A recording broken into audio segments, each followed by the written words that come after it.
So in this regard, you must know that the Ministry of Labour and Employment has simplified, amalgamated and rationalized the provisions of different labor laws which existed in India into four major labor codes. These four major labor codes are Labor Code on Wages, Labor Code on Industrial Relations, Labor Code on Social Security and Welfare, and Labor Code on Occupational Safety, Health and Working Conditions. Now this particular news is with respect to the first, that is Labor Code on Wages. Now, the Labour Code on Wages has subsumed four existing laws of the central government, namely, first, the Minimum Wages Act of 1948, second, the Payment of Wages Act 1936, third, the Payment of Bonus Act 1965, and fourth, Equal Remuneration Act of 1976. So, all these four acts have been merged and amalgamated into one single code referred as Labour Code on Wages. So, it is in this regard that the Ministry of Labour and Employment has now published these draft rules, which is framed for the implementation of Code on Wages Act of 2019. And accordingly, the ministry has sought suggestions from the public on these draft rules. So from your examination perspective, you must know about these four labor codes on wages, industrial relations, social security and welfare, and occupational safety, health and working conditions. Now, these different labor laws have been amalgamated into labor codes as per the recommendations of Second National Commission on Labour. And accordingly, the Ministry of Labour and Employment has taken this step to codify existing central labor laws into four labor codes. And the process is mainly to simplify, amalgamate, and rationalize the existing labor laws in India. So the question is that what is the need for code on wages? Now earlier, centre and state governments were required to bring different forms of employments under the Act, and it covered around 1900 scheduled employments. Further, these employments included workers both from the organized sector and certain categories of workers in the unorganized sector. So earlier, the entire unorganized sector was not covered into various labor laws. Further, the Minimum Wages Act of 1948 fixed wages upon the subsistence level or upon the poverty lines. And also, the minimum wages also varied within states and across states. So because of these provisions, the Minimum Wages Act of 1948, which provided for a minimum wage, did not cover 1/3 of India's workforce. Further, it also did not explicitly include vast majority of workers in the unorganized sector. And accordingly, there were different low level of minimum wages based on subsistence level as well as poverty lines. So all these provisions also led to variation across employments. It also led to gender bias, as minimum wages were different for men as well as women, and minimum wages also varied not only within states but also across states. And also there were region-wise discrimination, especially with respect to the minimum wages. So these were some of the problems specifically with respect to the Minimum Wages Act of 1948. So accordingly, the government has come up with a Code on Wages of 2019. The object of the Act is to amend and consolidate the laws relating to wages and bonus. So it says that the code will apply to all employees. Now, according to the Code on Wages, employees means any person other than apprentice engaged under Apprentices Act of 1961. So if any person is engaged as an apprentice, then such person shall not be covered under Code on Wages of 2019. So apprentice not covered. So employee means any person other than apprentice employed on wages by an establishment to do any skilled work, semi-skilled work or unskilled work, manual work, operational work, supervisory work, managerial work, administrative work, technical work or even clerical work for hire or reward, whether the terms of employment be express or implied. So if any person is either hired or rewarded for any of these acts with respect to their terms of employment, and it specifically says that the terms of employment may be either express or implied. So it means that even if there is no term of employment, still this particular act will apply on such informal nature of jobs. And it also includes a person declared to be an employee by the appropriate government but does not include any member of the armed forces of the union. So any apprentice as well as any member of the armed forces of the union are not covered under the Code on Wages of 2019.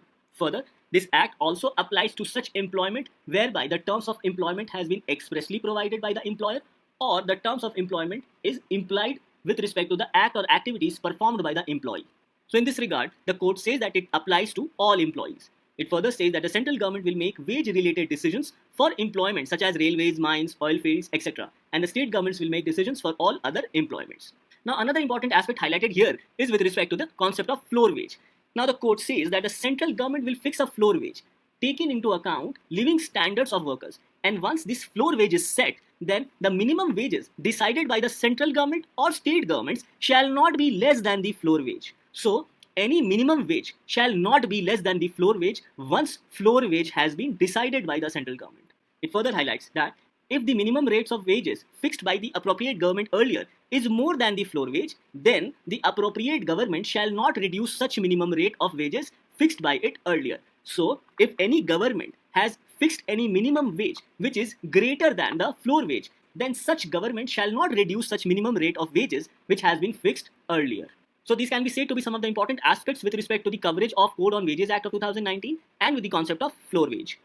The Code on Wages Act of 2019 further highlights about overtime. It says that the central government or the state government may fix the number of hours which constitute a normal working day, and in case of employees who work in excess of a normal working day, they shall be entitled to overtime wage, which must be at least twice the normal rate of wages.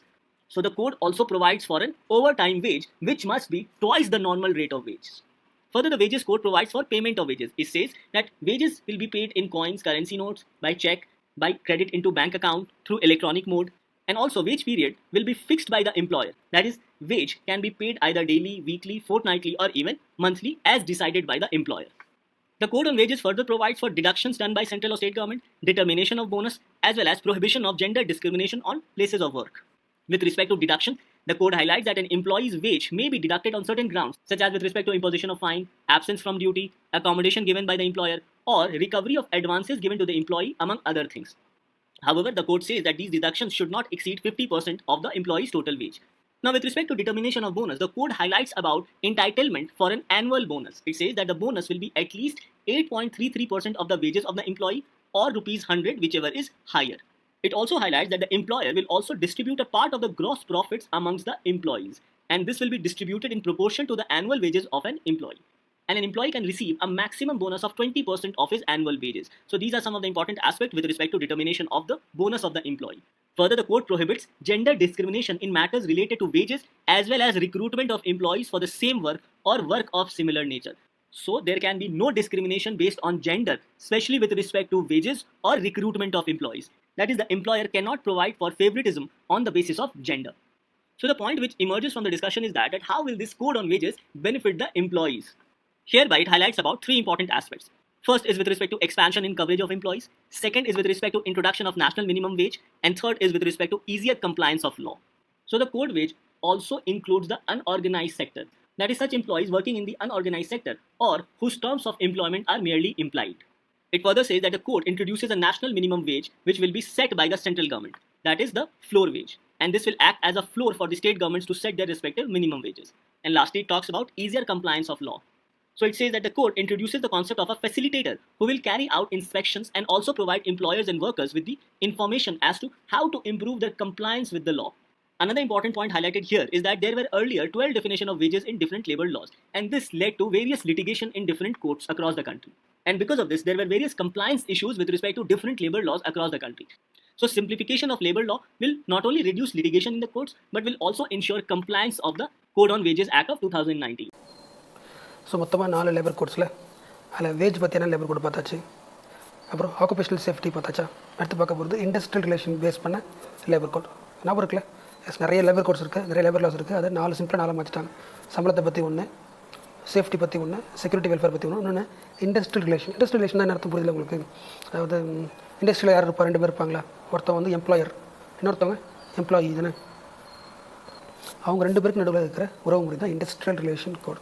Example, trade union form பண்ணலாமா, ஒரு ஆளை வந்து வேலையை விட்டு தூக்கலாமா, அதெல்லாம் இருக்குல்ல, அதெல்லாம் industrial relation வந்துடும். ஸோ ஃபஸ்ட்டு வந்து என்னென்ன ஆக்ட்லாம் இதுக்குள்ளே சேரப்போகுது. Industrial dispute act, trade union act இங்கே போட்டுருப்பாரு. எம்ப்ளாய்மெண்ட் சம்மந்தப்பட்டதா, ட்ரேட் யூனியன் சம்மந்தப்பட்டதா. இண்டஸ்ட்ரியில் பிரச்சனை வந்துச்சுன்னா யாருக்கு பிரச்சனை வரும், எம்ப்ளாயருக்கும் எம்ப்ளாயீஸ்க்கும் பிரச்சனை வரும். ஸோ இந்த எல்லா ஆக்டையும் சேர்த்து ஒன்றா போட்டாங்க. என்ன போட்டாங்க, இண்டஸ்ட்ரியல் ரிலேஷன் கோட்னு போட்டாச்சு. இதெல்லாம் பாஸ் பண்ணப்படலை, இருந்தாலும் ஜஸ்ட் ஓவராலாக பார்த்துக்கணும், ஓகேவா. இல்லை இம்பார்ட்டன்ட் கீ ஹைலைட்ஸ், எந்த மினிஸ்ட்ரி ஃபுல்லாகவே லேபர் அண்ட் எம்ப்ளாய்மெண்ட் மினிஸ்ட்ரி தான், கரெக்டாக. ஸோ இந்த கோடோட இம்பார்ட்டன்ட் ஹைலைட்ஸ், ஃபஸ்ட் ஹைலைட்னது இந்த 3 லாஸ் வந்து சேர்த்து ஒரே லாஸாக வரப்போகுது. ஒன்று. ரெண்டாவது ரெஜிஸ்ட்ரேஷன் ஆஃப் ட்ரேட் யூனியன். தெரியல, ஒரு இண்டஸ்ட்ரி இருக்குது, அங்கே என்ன இருக்கும், ட்ரேட் யூனியன் இருக்குங்களே, தொழிற்சங்கம் இருக்குங்களே, அது எப்படி ஆரம்பிக்கலாம் பார்த்தா அட்லீஸ்ட் ஒரு 7க்கு மேலே இருக்கவங்க சேர்ந்து ரெஜிஸ்டர் பண்ணலாம். அதாவது ரெஜிஸ்டர் பண்ணுறதுக்கே ஒரு 7 பேர் தேவை, 7+, ஓகேவா. அதுக்கப்புறம் இப்போ நீங்கள் ஃபார்ம் பண்ணுற ட்ரேட் யூனியன், நீங்கள் ஒரு கம்பெனியில் ஒர்க் பண்ணுறீங்க, ட்ரேட் யூனியன் ஃபார்ம் பண்ணுறீங்க, அதில் மினிமம் இந்த கம்பெனிலேருந்து 10% பேர் ஒர்க் பண்ணுறாங்களே அவங்க இதில் இருக்கணும். இல்லைனா அட்லீஸ்ட் 100 பேராச்சும் இருக்கணும். ஏதாவது ஒன்று எதுக்கு உங்களுக்கு ஈஸியோ அது, ஓகே. நீங்கள் ட்ரேட் யூனியன் ஃபார்ம் பண்ணுறீங்க, அதில் அட்லீஸ்ட் 10% ஒர்க்கர்ஸ் இருக்கணும். அப்படி 10% இல்லையா, அட்லீஸ்ட் 100 பேராச்சும் இருக்காங்களா செக் பண்ணிங்க. எது கம்மியோ அதை செக் பண்ணிங்க. அது மட்டும் இப்போ ட்ரேட் யூனியன் ஃபார்ம் பண்ணிட்டீங்களா, ஃபார்ம் பண்ணதுக்கப்புறம் அட்லீஸ்ட் 7 பேர் இங்கே இதில் ஃபுல் டைம் ஒர்க் பண்ணணும். ஒரு 7 பேர், ஏன்னா இந்த ட்ரேட் யூனியனோட வேலைகள் பிரச்சனைகள்லாம் பார்க்கணுங்கள, அதுக்கு இந்த trade union should always have 7 workers for employed அந்த எஸ்டாப்ளிஷ் பண்ணதில். இந்த ட்ரேட் யூனியனை யார் ரெகக்னைஸ் பண்ணுவா? சென்ட்ரல் கவர்மெண்ட்டும் பண்ணலாம், ஸ்டேட் கவர்மெண்ட்டும் பண்ணலாம். ஸோ ரெஜிஸ்ட்ரேஷன் ஒரு ட்ரேட் யூனியனை எப்படி ஃபார்ம் பண்ணுறதுன்னு தெரிஞ்சு போச்சு உங்களுக்கு. அடுத்து இப்போ ஒரு இந்த கம்பெனியில் பிரச்சனை, கரெக்டாக பிரச்சனை யார்? ஒன்று எம்ப்ளாயர், வேலை கொடுக்குறவன், வேலை செய்கிறவன் எம்ப்ளாயி, இங்கே ரெண்டு பேரும் பிரச்சனை வருமா? அவள் ஃபஸ்ட்டு இந்த வேலை செய்கிறாங்களே எம்ப்ளாயீஸ், அவங்க சார்பாக போய் பேசணும்ல முதலாளிகிட்ட, எம்ப்ளாயர்கிட்ட. அதான் நெகோசியேஷன் எப்படி பண்ணலாம், யார் போய் பண்ணலாம் அப்படின்னு கேட்டால், இப்போ எப்பவுமே நீங்கள் பார்த்தீங்கன்னா தெரியும், இப்போ ஒரு பெரிய தொழிற்சாலைனா அங்கே ஒரு ட்ரேட் யூனியன் இருக்காது. இப்போ டிஎம்கே ட்ரேட் யூனியன் இருக்கும், ஏடிஎம்கே ட்ரேட் யூனியன் இருக்கும், கம்யூனிஸ்ட் நிறைய ட்ரேட் யூனியன் இருக்கும். எந்த ட்ரேட் யூனியனில், அதாவது எந்த ட்ரேட் யூனியனில் 75% பேர் ஒத்துக்கிறாங்களோ அதை போகலாம். இது ஒரு இண்டஸ்ட்ரி. ஃபஸ்ட் இதை புரிஞ்சுக்கிறேன். ஒரு இண்டஸ்ட்ரி, இந்த இண்டஸ்ட்ரிக்கு ஒரே ஒரு ட்ரேட் யூனியன் இருக்குன்னா அந்த ட்ரேட் யூனியன் இப்போ என்ன பண்ணலாம்? நெகோஷியேட் பண்ணலாம். எனக்கு இந்த பிரச்சனை இருக்குது, நெகோஷியேட் பண்ணலாம். ஸோ கடைசியாக எங்கே ஸ்டாப் பண்ண தெரியல, நான் மறுபடியும் சொல்கிறேன். அதாவது ஒரு கம்பெனிக்கு ஒரு ட்ரேட் யூனியன் இருக்குன்னா அவங்களே இப்போ என்ன பண்ணலாம்? நெகோஷியேட் பண்ணலாம். ஒருவேளை நிறைய ட்ரேட் யூனியன்ஸ் இருக்குன்னா எந்த ட்ரேட் யூனியனில் அங்கே இருக்கிற மக்கள் 75% ஓகே சொல்கிறாங்களோ, சப்போர்ட் பண்ணுறாங்களோ அந்த ட்ரேட் யூனியன் போயிடலாம். ஓகேவா? அதாவது இதுதான் கம்பெனி, இது ஒரு ட்ரேட் யூனியன், இதுதான் இஷ்யூ. இந்த இஷ்யூவை போய் முதலாளிகிட்ட கேட்கலாம் அப்படின்னு முடிவு பண்ணுறாரு யார்? அந்த ட்ரேட் யூனியன்காரங்க. ஆமாம், கேட்கலான்னு 75% அந்த ட்ரேட் யூனியன் இருக்கிற மக்கள் ஒத்துட்டாங்கன்னா அவங்க போய் கேட்கலாம். ஸோ எந்த ட்ரேட் யூனியனில் 75% ஓகே நம்ம போய் நெகோஷியேட் பண்ணலாம் ஒத்துக்கிறாங்களோ அந்த ட்ரேட் யூனியன் போகலாம். ஒருவேளை எல்லா ட்ரேட் யூனியனும் 70% ஒத்துக்கிட்டு கண்டிப்பாக முடிவு பண்ணிட்டாங்கன்னா எல்லா ட்ரேட் யூனியன் பாதி பேராக போய் பேசலாம். Okay. If there is only one trade union, then that trade union will be negotiate. If there are more then one trade union, எந்த trade union with support at least 70% of workers இருக்காங்களோ அவங்க என்ன பண்ணலாம்? They will be recognised as negotiation union by the central state government. அடுத்து definition of strike சொல்கிறாங்க. Strike என்ன அர்த்தம்? வேலை செய்யாமல் இருக்கிறது தானே. எஸ், அதுக்கு இன்னொரு பேர் மாஸ் கேஷுவல் லீவ்ஸ்ன்னு சொல்கிறாங்க. அதெல்லாம் அர்த்தம். ஸோ நீ ஸ்ட்ரைக் பண்ண போகிறேன்னா, எல்லோரும் வேலை செய்யாமல் லீவ் போட போகிறீங்கன்னா ஒரு 14 நாளுக்கு முன்னாடி நோட்டீஸ் கொடுத்துடணும். Definition of strike. அடுத்து prohibition of unfair labour practices. அடுப்படுதில்ல லேபர் ப்ராக்டிஸ் தெரியுது. அன்ஃபேர்னது லேபருக்கு பிடிக்காத மாதிரி செய்யக்கூடாது. அதாவது வேணுமே அவனை நீ ட்ரேட் யூனியன் ஃபார்ம் பண்ணக்கூடாதுன்னு சொல்லிட்டு அந்த ஒர்க்கர்ஸை ஃபோர்ஸ் பண்ணுறது. இல்லைனா இந்த ட்ரேட் யூனியன் தான் நீ ஜாயின் பண்ணணும் அப்படின்னு சொல்கிறது. ஓகே, அந்த பண்ணுவாங்களா? Establishing employer sponsored trade union. அந்த முதலாளிக்கு ஏற்ற மாதிரி ஒரு ட்ரேட் யூனியன் ஃபார்ம் பண்ணி அதை எல்லாரும் வர வைக்கிறது. நம்ம வேலைலாம் செய்யக்கூடாது. இதெல்லாம் அன்ஃபேர் லேபர் ப்ராக்டிசஸ். இது அடுத்து முக்கியமானது தான் simplifying lay off and retrenchment. ரீட்ரேஸ்மெண்ட்னா ஒரு ஆளை ஃபயர் பண்ணுவாங்களே, நீ கரெக்டாக வேலை செய்ய மாட்டேன் அந்த ஆஃபீஸ் விட்டு துருத்துவாங்களே, லே ஆஃப் சொல்லுவாங்க, ரீட்ரேஸ்மெண்ட் சொல்லுவாங்க. அப்படி வச்சுங்க. இன்னொன்று இப்போ இந்த கம்பெனியை மூடணும், கரெக்டாக ரன் ஆகிட்டு இருக்க கம்பெனியை மூடணும், க்ளோஸ் பண்ணிவிட்டு போகணும். அதெல்லாம் லேயிங் ஆஃப் ரீட்ரேஸ்மெண்ட் சொல்லுவாங்க. நான் ஃபஸ்ட்டு ஒன்று பார்த்தோன்னா பாருங்க, ஃபஸ்ட்டு நம்ம லேபர் லாஸை கோடிஃபை பண்ணணும். ஏன்னா நிறைய ப்ராப்ளம்ஸ் இருக்குது, ரிஜிடாக இருக்குது. அதாவது ஒரு ஆளை தூக்குனா கூட யார்கிட்ட கேட்கணும்? கவர்மெண்ட்டை கேட்கணும். அதே மாதிரி நம்ம நம்மளோட ஆஃபீஸை க்ளோஸ் பண்ணால் கூட கவர்மெண்ட்டை கேட்டு தான் க்ளோஸ் பண்ணணும். அப்படி ஒரு கண்டிஷன் ஃபஸ்ட்டு பார்த்தோம், ஞாபகம் இருக்கா? எஸ், அதாவது உன்னோட இண்டஸ்ட்ரியில் 100 பேருக்கு மேலே ஒர்க் பண்ணுறாங்கன்னா கண்டிப்பாக நீ ஒரு ஆளை தூக்குறேன்னா என்ன பண்ணணும்? நீ கவர்மெண்ட்டிட்ட பர்மிஷன் வாங்கி தான் தூக்கணும். உன்னோட ஆஃபீஸில் 100 பேர் ஒர்க் பண்ணுறாங்கன்னா கண்டிப்பாக உன்னோட கம்பெனி மூட போகிறேன்னா, ரீட்ரேஸ்மெண்ட் பண்ண போகிறேன்னா கவர்மெண்ட் கிட்ட கேட்டு அப்ரூவல் வாங்கிட்டு தான் பண்ண சொன்னாங்களே. எஸ், இந்த ப்ராப்ளம் சென்ட்ரல் கவர்மெண்ட்டோ ஸ்டேட் கவர்மெண்ட்டோ எப்படி சரி பண்ண ஆசைப்படுச்சுன்னா, இந்த 300 ஒர்க்கர்ஸ் இருக்காங்களே இதை 500 மாற்ற ட்ரை பண்ணாங்க. 500 இல்லை கரெக்டாக 300 தெரியல, 300 ஒர்க்கர்ஸாக மாற்றினாங்க. அதாவது உன்னோட இண்டஸ்ட்ரியில் 300க்கு பேர் மேலே ஒர்க் பண்ணியிருந்தாங்கன்னா என்ன பண்ணு? நீ இப்போ இல்லை ஒரு ஆளை என்ன பண்ணுற, ஃபயர் பண்ணுறேன்னா நீ பர்மிஷன் கேட்டு தான் ஃபயர் பண்ணணும் அப்படின்னு சொல்லிட்டு அந்த எம்ப்ளாயர் சாதகமாக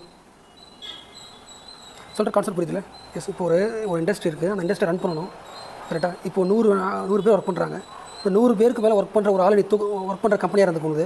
அப்போ நீ ஒரு ஆளை முதலாளி இருக்கார், அவர் இந்த இவனை தூக்கணும் நினைக்கிறாரு. யார்கிட்ட கேட்கணும்? கவர்மெண்ட்டு கேட்கணும். அதுவே இப்போ இந்த கம்பெனியில் இப்போ சொல்லிட்டாங்க 300 பேர் இருக்கிற கம்பெனி மட்டும் இதை ஃபாலோ பண்ணால் போதும் சொன்னால் இப்போ இவர் வர மாட்டார்ல, இந்த தூக்கில் ஈஸியாக தூக்கிடலாம்ல. ஸோ இந்த 300 மாற்றலாம். ஸோ அப்போ ஈஸியாக ஃபயர் பண்ணுறதுக்கும் க்ளோஸ் பண்ணுறதுக்கு ஈஸியாக இருக்கும் அப்படின்னு பிளான் பண்ணலாம் கவர்மெண்ட். ஆனால் ஒர்க்கர்ஸ் போராடினதால இல்லை அதே 100 பேர் இருக்கட்டும் அப்படின்னு சொல்லிட்டாங்க. So employers of industry establishment, அதாவது மைன்ஸ் முதலாளிகள், ஃபேக்ட்ரிஸ், பிளான்டேஷன் வச்சுருக்கவங்க, அந்த ஆஃபீஸ் அந்த ஒர்க்கர்ஸ் 100 பேருக்கு மேலே ஒர்க் பண்ணுற கம்பெனியாக இருந்துச்சுன்னா you have to take prior permission from central state before retrenchment, lay off or closure. உங்களோட கம்பெனி க்ளோஸ் பண்ணுறதா இருந்தாலும் சரி, ஒருத்தர் வெளியே அனுப்புறதா இருந்தாலும் சரி, என்ன பண்ணணும்? நீ பர்மிஷன் கேட்டு தான் பண்ணணும். உங்களோட கம்பெனி 100 பேர் ஒர்க் பண்ணால். Okay, yes. அது மட்டும் இல்லாமல் ஒரு ஆளை நீ ஃபயர் பண்ண போகிற, வெளியே அனுப்ப போகிறேன்னா 1 மாதத்துக்கு முன்னாடியே அவனுக்கு நோட்டீஸ் கொடுத்துரு. அதே மாதிரி சம்பளம் 1 மாதத்துக்கு கொடுத்துரு. Give 1 month notice and wages for such period to worker. யார் அனுப்பிடுறீங்களோ அந்த ஒர்க்கருக்கு. அடுத்த முக்கியமான பாயிண்ட் ஃபிக்ஸ்டு டேர்ம் எம்ப்ளாய்மெண்ட். அந்த கான்ட்ராக்சுவல் சொல்லுவாங்களே, கான்ட்ராக்ட் லேபர் சொல்லுவாங்களே. எஸ், இப்போ எக்ஸாம்பிள் ஒரு கான்ட்ராக்ட் லேபரை வந்து எப்போனா அனுப்பி விட்றலாம்னு சொல்லுவாங்களே ஒரு கம்பெனியில். அது கான்ட்ராக்ட்னா டெம்பரரி ஒர்க் பண்ண வருவாங்களே, ஒரு இண்டஸ்ட்ரியில் டெம்பரரி ஒர்க் பண்ண வருவாங்க. அவங்க எப்போ அந்த முதலாளி எப்போ நினைக்கிறாரோ அனுப்பி விட்றலாம்ல, ஃபயர் பண்ணிடலாம்ல. அதை சரி பண்ணுறதுக்காக ஃபிக்ஸ்டு டேர்ம் எம்ப்ளாய்மெண்ட்னு ஒரு எம்ப்ளாய்மெண்ட் கொண்டு வராங்க. இப்போ இண்டஸ்ட்ரினா நீ வர ஃபஸ்ட்டு சொல்லிடுவார் முதலாளி, உன்னோட எம்ப்ளாய்மெண்ட் டேர்ம் வந்து 6 months தான் அப்படின்னு சொல்லிடுவார். ஸோ உனக்கு அப்பாயின்மெண்ட் கொடுத்துருவார். ஸோ 6 மாதத்துக்கு அப்புறம் உன்னோட ஒர்க் முடிஞ்சு போச்சுல, நீயே போயிட வேண்டியதான். உன்னை ஃபயர் பண்ணுற மாதிரியோ உங்கள் ஒர்க் முடிஞ்சு போச்சு முன்னாடி அனுப்பலாம் அவர் பண்ண மாட்டார். பிகாஸ் ஏற்கனவே முடிவு பண்ணாச்சு உங்களோட டேர்ம் எம்ப்ளாய்மெண்ட் வந்து ஃபிக்ஸ்டு டேர்ம் எம்ப்ளாய்மெண்ட்டு 6 மாதம். ஸோ நீ என்ன பண்ணிக்கணும், 6 மாதத்துக்கு அப்புறம் நீயே போயிடணும். அப்போது அந்த ரீட்ரெச்மெண்ட் வந்து லே ஆஃபில் வராதில்ல. ஏன்னா ஃபிக்ஸ்டு டேர்ம் எம்ப்ளாயி 6 மாதத்துக்கு அப்புறம் அவனே போயிடுவான். அப்போ நாம் அனுப்பிடுறோம் வராது. அப்போ நாம் லே ஆஃப் பண்ணல. அதேமாதிரி இண்டஸ்ட்ரியல் ஏதாவது பிரச்சனைனா ட்ரைபல் அமைக்கலாம். ட்ரைபலில் 2 பேர் இருப்பாங்க, ஒருத்தர் ஜுடிஷியல் மெம்பர், இன்னொரு அட்மினிஸ்ட்ரேட்டிவ் மெம்பர். அதேமாதிரி சென்ட்ரல் கவர்மெண்ட்டும் ஒரு ட்ரைபலை ஃபார்ம் பண்ணலாம், நேஷனல் இண்டஸ்ட்ரியல் ட்ரைபுனல். அதான் இது போதும். இது வந்து நெக்ஸ்ட் இயர் தான் இம்பார்ட்டாக வரும். இப்போ மெயின் தீம் தெரிஞ்சு போச்சுல, இண்டஸ்ட்ரியல் ரிலேஷன் கோடில் மெயின் தீம் எதுனா என்னென்ன ஆக்ட்ஸ்லாம் ஒன்றா சேருது இதை படிச்சிருங்க. ரெஜிஸ்ட்ரேஷன் பண்ணுறதுக்கு என்ன ப்ராசஸ், யாரும் நெகோஷியேட் பண்ணணும், நிறைய ட்ரேட் யூனியன் இருந்தால் யார் போய் கேட்கலாம்.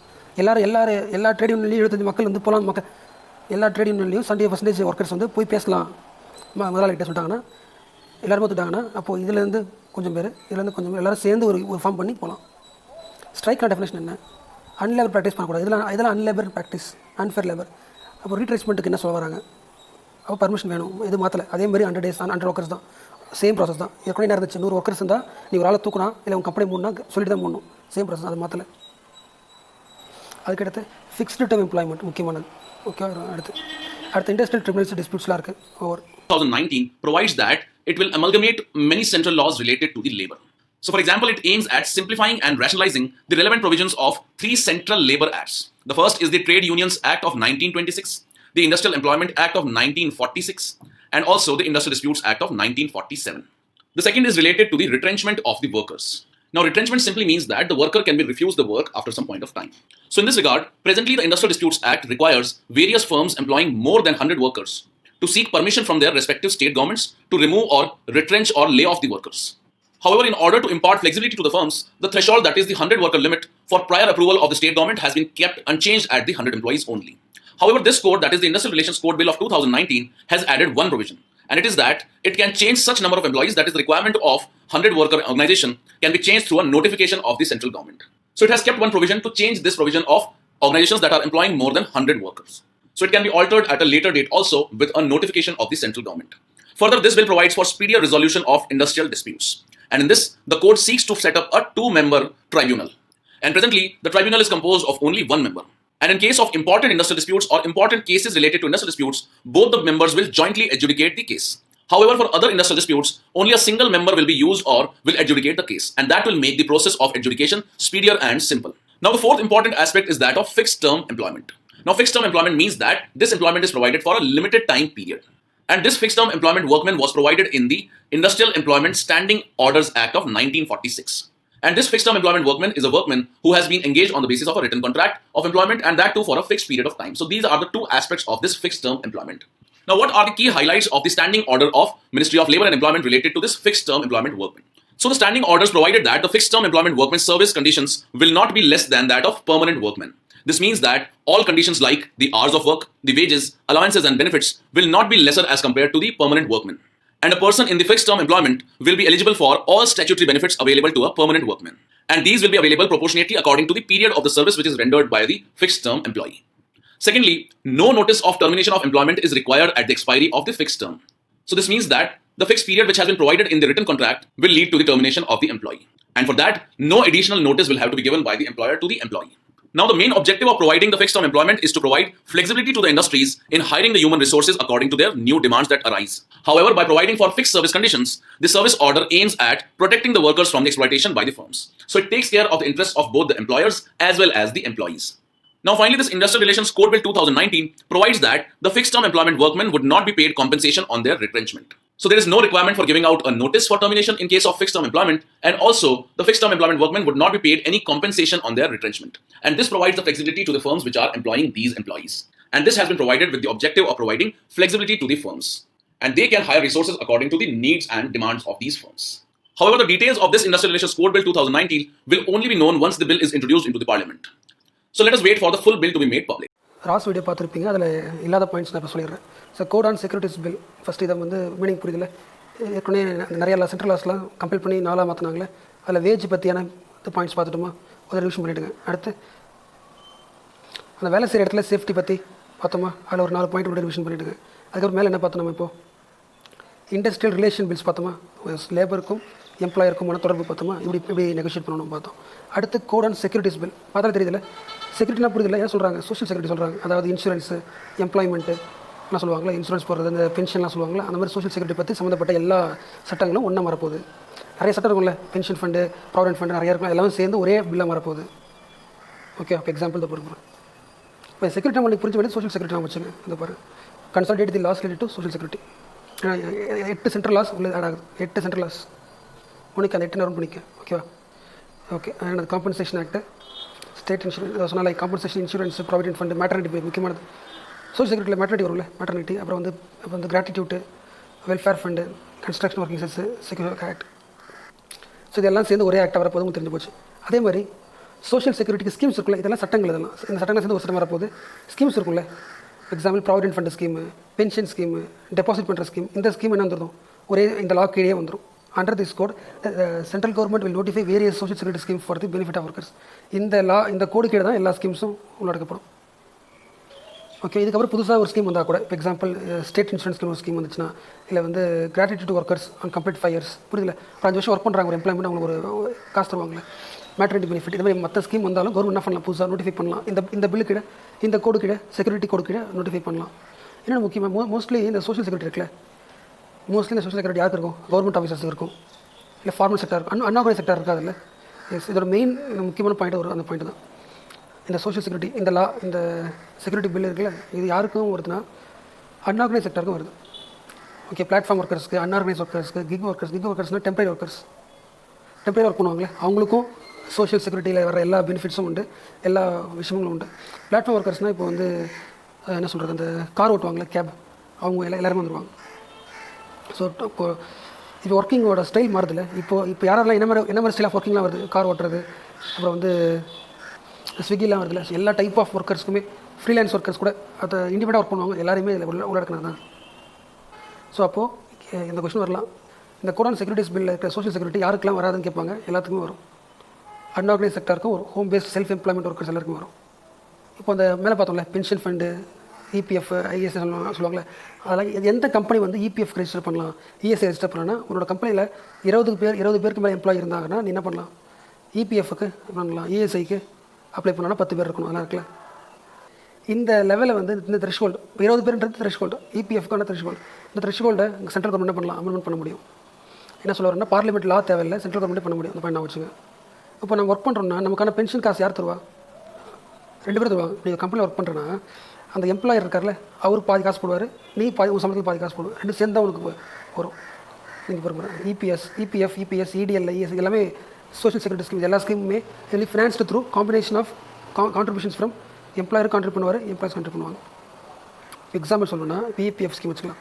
ஓகே. இந்த ஸ்கீமில் employer and employee will each make matching contribution of 10% of wages. உன் சம்பளம் எவ்வளோ, அதில் 10% காசு நீ போடு, அவனும் 10% காசு நான் போடுறேன், 2 பேர் சேர்ந்து போட்டு தருவாங்க.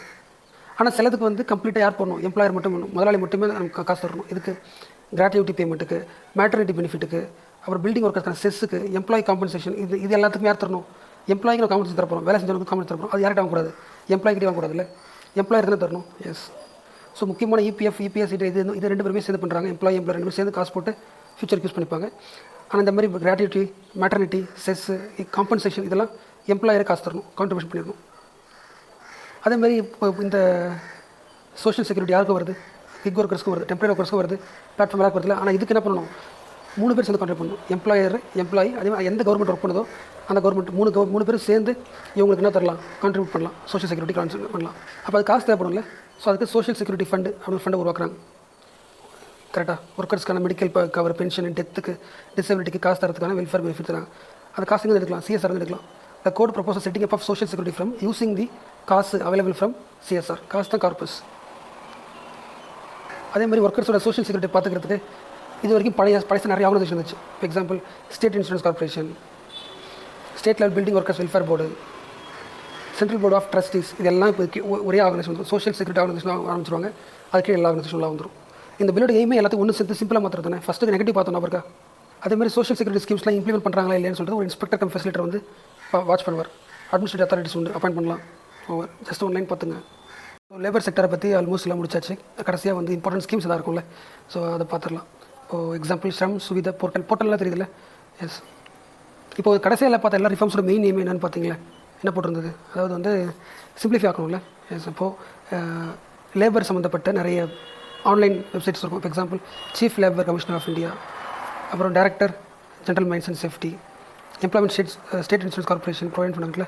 இது எல்லாத்தையும் சேர்த்து ஒரே இந்த 4 மேஜர் ஆர்கனைசேஷனையும் சிம்பிளாக ஒரே போர்ட்டல் கீழே வந்துடுறாங்க. ஸ்ரம் சுவிதா போர்ட்டல் கீழே வந்துடுறாங்க. It is a unified portal to consolidate information of 4 major organisations: labour commissioner, mines and safety, state insurance, provident fund. இதெல்லாம் சேர்ந்து ஒரே போர்ட்டல். ஓகே, இந்த போர்ட்டல் வழியாக நீங்கள் என்ன பண்ணலாம், ஒரு 16 லாஸை ட்ராக் பண்ணலாம். அது இம்ப்ளிமெண்டேஷன் பண்ணிடலாம். 16 laws that are covered here. Wage act எல்லாம் வந்துடும். ஸோ எம்ப்ளாயோட கிரீவியன்ஸு இந்த லைன் பாருங்கள். About Shram Suvidha portal. It acts as a single platform for all labor complaints. எல்லா லேபர் கம்ப்ளைண்ட்ஸ்க்கும் இதில் பார்த்துக்கலாம். It is also known as one stop shop. லேபரை பற்றியான எல்லாத்தையுமே. ஸோ அப்போ இதனால் என்ன ஆகும், ease of doing business improve ஆகும்ல. It is a single point of contact between employers, employees and enforcement agencies. எப்போ லான்ச் பண்ணாங்க, 2014 லான்ச் பண்ணாங்க. ஸோ ஒருத்தவங்களுக்கும் ஐடி நம்பர் கொடுத்துருவாங்க, யூனிக் ஐடென்டி கார்டு நம்பர் கொடுத்துருவாங்க. அதை யூஸ் பண்ணி நீங்கள் இதில் செக் பண்ணிக்கலாம், உங்களோட கிரீவன்ஸை பார்த்துக்கலாம்.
அடுத்தது பார்த்தா national pension scheme for traders, shopkeepers, self employed person. Same theme தான். எக்ஸாமுக்கு ஜஸ்ட்டு வந்து என்னது இது, வாலண்டரி பென்ஷன் ஸ்கீமா? ஓகே, இது எது வழியாக பண்ணலாம்? Through common service centre. Same process தான். ஸோ எனக்கு தெரிஞ்சு வேண்டியது ட்ரேடர்ஸ்க்கு பென்ஷன் ஸ்கீம் இருக்கா, இருக்குது. ஷாப்கீப்பர்ஸ்க்கு இருக்கா, கடையில் பார்க்குறவங்களுக்குலாம் இருக்கா. செல்ஃப் எம்ப்ளாய்ட் பர்சனுக்கு இருக்கா? எஸ் இருக்குது. எப்போ வந்துச்சு? 2019 வந்துச்சு. வயசு என்னது? 18 to 40 years. ஆனால் யாருக்கு மட்டும்தான் இது? 1.5 கோடிக்கு சம்பளம் வாங்குறாங்களே, அது கீழே தான். வருஷத்துக்கு உங்களோட டேர்ன் ஓவர் 1.5 கோடி இருக்கா, அது கீழே இருக்கிறவங்களுக்கு மட்டும்தான் இந்த பென்ஷன் ஸ்கீம். ஸோ இந்த ஸ்கீம் படி 50% monthly contribution is payable by beneficiary. அதில் மிச்சம் 50% சென்ட்ரல் கவர்மெண்ட் போட்டிருக்காரு. 60 வயசு ஆனதுக்கப்புறம் உங்களுக்கு மாதம் 3000 ரூபாய் வரும். இது நான் அடுத்த கீழே நான் சொல்லிடுறேன். ஃபஸ்ட் அடுத்தது பாருங்கள், பென்ஷன் வீக் 30th நவம்பர்லேருந்து 6 டிசம்பர் வரைக்கும் 2019 பென்ஷன் வீக் கொண்டாடினாங்க. It is a central level function. All state government, UT governments are requested for popularizing the awareness about this scheme, pension scheme, to increase the enrollment under both the schemes. Prime Minister SYS, NPS status மேலே பார்த்தோம்ல, எல்லா ஸ்கீம்ஸையும் implement. அடுத்து employees state insurance scheme. Just இதில் ஒரு update பண்ணிக்காங்க, வேறு ஒன்றும் இல்லை. எம்ப்ளாய்டு ஸ்டேட் இன்சூரன்ஸ் ஆக்ட் 1948 இருக்கா, அது main name medical, cash, maternity எல்லாம் வந்துருமா. முதல்ல எம்ப்ளாயி ஸ்டேட் இன்சூரன்ஸ் ஸ்கீம் நான் சிம்பிளாக சொல்லணும்னா, இப்படி ஒரு கம்பெனியில் ஒர்க் பண்ணுறேன், நீ அங்கே ஒர்க் பண்ணுற, நீ தான் எம்ப்ளாயி, வேலை கொடுத்தவன் எம்ப்ளாயர். ஓகே, உன்னோட சம்பளம் 15,000 வச்சுக்கலாம். உன்னோட சம்பளத்தில் ஒரு எக்ஸாம்பிள் 7.5% நீ என்ன பண்ணணும், காசு எடுத்து வச்சிடணும். எதுக்கு? இன்சூரன்ஸ்க்கு. அதே அமௌண்ட்டு சார், அதே அமௌண்ட் தேவையில்ல, உன்னோட 15,000 சம்பளத்தில் 7.5% எடுத்து கொடுத்துட்டியா, அதே மாதிரி முதல்ல என்ன பண்ணுவார், உன்னோட சம்பளத்தில் சர்டன் பர்சன்டேஜ் எடுத்து காசு போடுவார். இதில் 2 பேரும் சேர்ந்து என்ன கட்டுவீங்க, இன்சூரன்ஸ் கட்டுவீங்க. அப்போது ஒரு ஆளோட ஒரு ஒர்க்கரோட இன்சூரன்ஸ்க்கு அவரோட சம்பளத்திலேருந்து எம்ப்ளாயும் தராங்க, எம்ப்ளாயரும் தராங்க. இது பாயிண்ட் தெரிஞ்சுக்க. Okay, under the ESA act, employment state insurance act வழியாக employers and employee both contribute their shares respectively. அது எவ்வளோ ஷேர் பண்ணுறாங்கன்ற கான்ட்ரிபியூஷன் இருக்குல்ல, அது வந்து மாற்றிருக்காங்க. அதான் நியூஸ். எந்த மினிஸ்ட்ரி வருது? Ministry of labour and employment. அவன் தான் என்ன பண்ணுவான், எவ்வளோ ரேட் கான்ட்ரிபியூட் பண்ணணும்னு டிசைட் பண்ணுவான். அந்த ரேட்டை மாற்றிருக்காங்க. ஸோ இது போட்டு பாருங்க, டோட்டலாக உன்னோட சம்பளம் எவ்வளவோ அதுலேருந்து 6.5% எதுக்கு போய்டும், இன்சூரன்ஸுக்கு போய்டும். இப்போ குறைச்சிட்டாங்க, 4% கொடுத்தா போதுமானது, குறைச்சிட்டாங்க. அந்த 4%ல் கான்ட்ரிபியூஷன் இருக்கும்ல, யார் யார் எவ்வளோ கான்ட்ரிபியூட் பண்ணணும். இந்த 4%ல் 3.25% யார் தரணும் காசு, எம்ப்ளாயர் தரணும், முதலாளி தரணும். 0.75% யார் கொடுத்தா போதும், எம்ப்ளாயி கொடுத்தா போதும். புரிஞ்சா? உங்களோட சம்பளம் 15,000னா அதுலேருந்து 4% எடுத்துருவாங்க. அந்த 4% காஸ்ட்டில் 3.25% யார் தரணும், எம்ப்ளாயர் தரணும், உங்கள் வேலை தர்றவன். 0.75% யார் தரணும், எம்ப்ளாயி தரணும். ஏற்கனவே இருந்துச்சு 6.5% இருந்துச்சு டோட்டலாக. அந்த 6.5%ல் 4.75% யார் கொடுத்தா, எம்ப்ளாயர் கொடுத்தார். ஏற்கனவே இருந்தது. நம்ம ஒர்க்கரு 1.75 கொடுத்துருந்தாங்க, அதை குறைச்சிட்டாங்க. இப்போ எம்ப்ளாயர் 3.25 கொடுத்தா போதும், ப்ளஸ் 0.75 ஒர்க்கர் கொடுத்தா போதும். டோட்டலாக 4%. அப்போ என்ன புரியுதுல, 15,000 ரூபாய் சம்பளம்னா அந்த ஒர்க்கர் இருக்காங்கல்ல, ஃபஸ்ட் டேல கொடுத்துருந்தான், சம்பளத்துலேருந்து 1.75% எடுத்துகிட்டு கொடுத்துருந்தான் இன்சூரன்ஸ்க்கு. இப்போது 0.75 கொடுத்தா போதும். ஸோ இப்போ ரிலீஃப் ஆகுதுல்ல.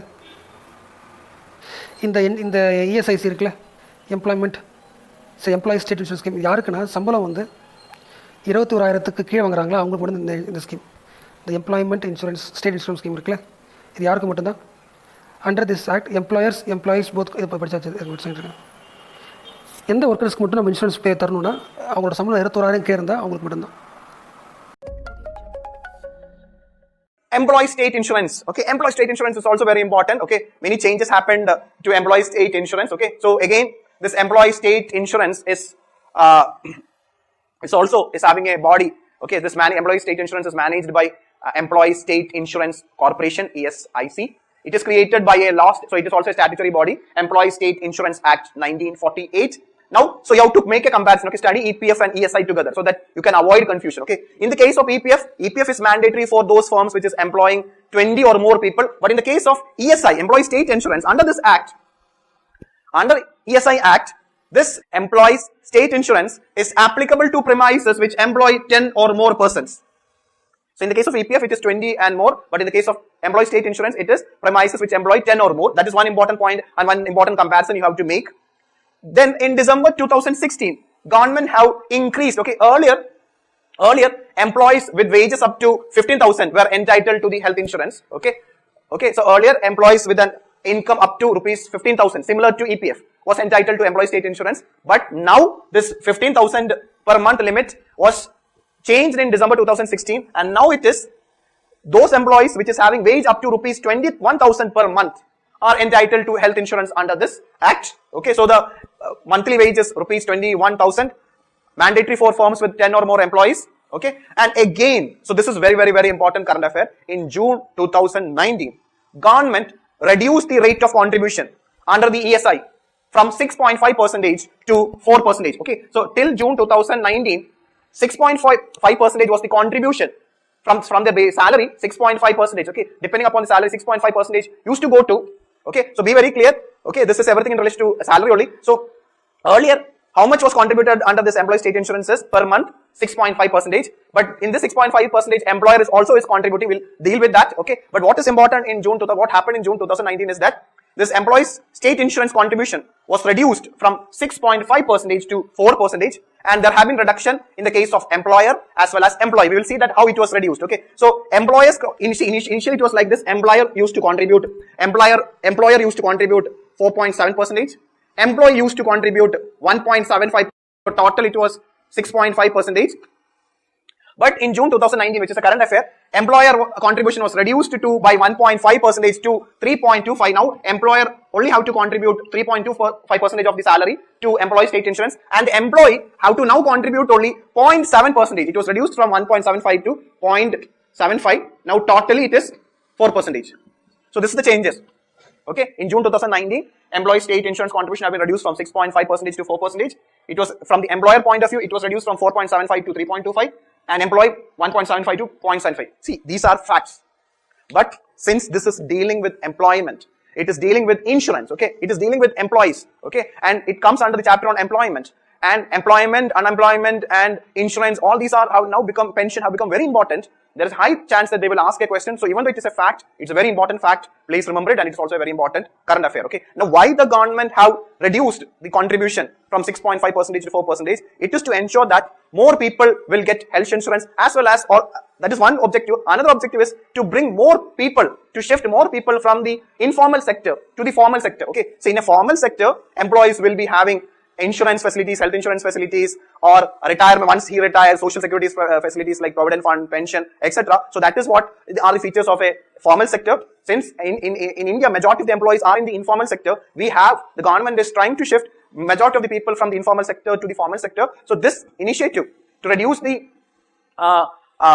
employee state insurance contribution from 6.5 to 4% is to bring more employers, as well as the many firms under the formal sector. Okay, so this background you keep in mind. And again, like in the case of employees provident fund organization, this insurance, employee state insurance, is administered by Employee State Insurance Corporation, which comes under the Labor Ministry. Okay, now we'll try to solve this question. The Act applies to premises where 10 or more persons are employed. It's a correct statement. The Act applies to premises where 10 or more persons are employed. It is a correct statement. Recently, government reduced the rate of contribution for medical care under the ESI Act, yes, from 6.5% to 4%. So both these statements are correct. Answer is C, both 1 and 2.